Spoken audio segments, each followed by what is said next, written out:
amigos, ¿qué tal? En el vídeo de hoy vamos a ver cómo crear un estudio de encuestas desde nuestra aplicación de WhatsApp. Ya puede ser desde el móvil o desde el WhatsApp para la versión web. Para ello vamos a abrir el WhatsApp y para crear la encuesta vamos a entrar o bien a un chat individual o un grupo. Yo voy a entrar a un chat individual. Y como veis, esta sería la encuesta, que ahora os mostraré cómo se crea. Y tendríamos todos los resultados de los votantes a la derecha. Nos indicaría el número de votantes y qué usuarios han sido los que han votado. Para ver los resultados sería darle aquí, ver votos, y como veis nos mostraría los resultados.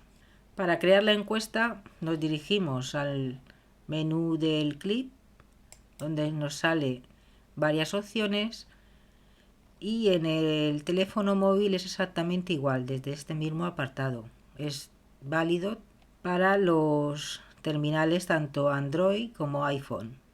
Nos dirigimos al apartado encuestas y en este apartado tenemos que poner nuestra pregunta o título.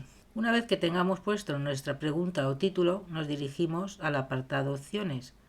Antes mencionar que si queréis agregarle cualquier emoji o emoticono, lo podréis hacer desde este apartado, al igual que en vuestro teléfono móvil. Una vez que termino de rellenar la última de las opciones, automáticamente se añade otra, por si queremos seguir añadiendo más respuestas. En el lado derecho nos aparecen unas caritas para poder poner cualquier emoji o emoticono, y también estas rayitas que si pinchamos y arrastramos hacia arriba podemos cambiar de lugar nuestras respuestas. Si la de vainilla la queremos dejar primera, pues soltamos y la dejamos primera. Bien, una vez conforme con nuestro resultado de la creación de la encuesta, le daríamos al botón verde, enviar. Y aquí la tendríamos.